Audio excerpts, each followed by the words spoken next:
Good morning বন্ধুরা, কেমন আছো তোমরা? নিশ্চয়ই ভালো আছো। আমি খুব ভালো আছি। আজকে অনেক দিন, আজকে হলো শুক্রবার, কালকে তো গেছিলো গণেশ পূজা।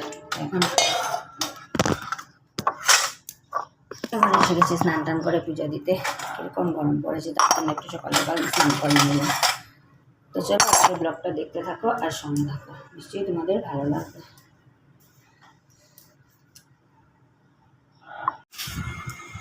জানলাটা ফিরে চলে যাবে। আজকে ব্রেকফাস্টে খাচ্ছি রুটি, মিষ্টি কুমড়ো, শেষকি। আচ্ছা, তো চলো ব্রেকফাস্ট করে নিই, তারপরে দুপুরে কি রান্না করছি নিশ্চয়ই তোমাদের সাথে শেয়ার করবো। কাপড় ধোয়া, হাতের বাসনের মধ্যে অনেক কিছু কাজ করি, কিন্তু সব কিছু তোমাদের সাথে শেয়ার করতে পারি না। তো চলো দেখতে থাকো আর সঙ্গে থাকো।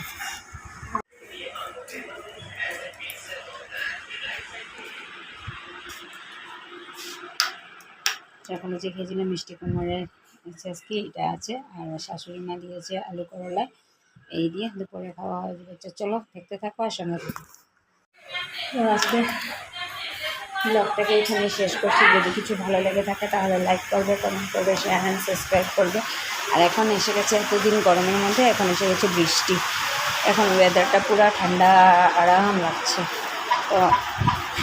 তো tata, bye bye, take care and good night.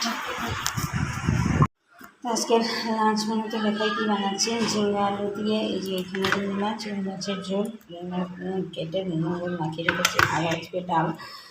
আর এই হচ্ছে আজকে লাঞ্চ মেনু। কি রোদ্র উঠেছে, পাতলা পাতলা ঝিঙ্গা দিয়ে আলু দিয়ে। আর কি সকালে যে খেয়েছিলাম মিষ্টি কুমড়োর,